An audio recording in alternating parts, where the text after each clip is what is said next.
Welcome to my new video on village cultivation. আমাদের গ্রাম নেপুরা উন্নত ধরনের চাষবাসের জন্য বিখ্যাত। তো আজকে আপনাদের সাথে শেয়ার করব আমাদের গ্রামের যে সমস্ত চাষবাস হয় তার কিছু পদ্ধতি এবং কিছু মজার ভিডিও। তো চলুন শুরু করা যাক।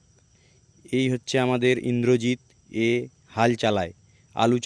আলু তাড়ার কাজ চলছে এখানে সুব্রতবাবুর জমিতে। সুব্রতবাবুর মাথায় হাত, আলু মনে হয় ঠিকঠাক ফলছে না, তাই জন্য। তো যাই হোক, ইন্দ্রজিৎ কিন্তু তার হালের কাজ ঠিক মতো করে যাচ্ছে, আর আমি দাঁড়িয়ে ভিডিও করছিলাম। এরপরে যাব কালু কাকুর টমেটোর জমিতে, আর শোনাবো আপনাদের কিছু কথাবার্তা।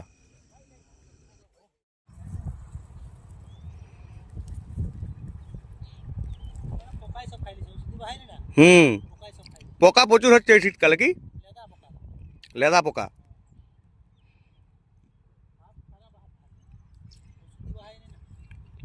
গ্রামের এইসব চমকপ্রদ সবজির দৃশ্য দেখলে মনটা পুরো ভরে যায়। আমরা বাজারে যে সমস্ত সবজি পেয়ে থাকি, কিছু চালানি সবজি আমাদের মার্কেটে এসে প্রচুর দামের কম করে দেয়। তো এই জন্য মার্কেট খুব খারাপ হয়ে যায়। আমাদের মতন এইসব চাষিরা তাদের ফসলের যোগ্য দাম পায় না। তো এই সমস্ত ব্যাপার থেকে আপনারা একটু দূরে থাকবেন। সবসময় চাইবেন গ্রামের টাটকা সবজি খেতে, যেটা মানুষের উপকার দেয়। এখানে ভুট্টারও চাষ হয়ে থাকে।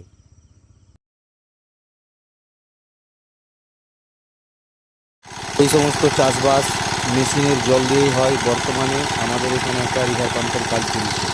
ধন্যবাদ। Thanks for watching.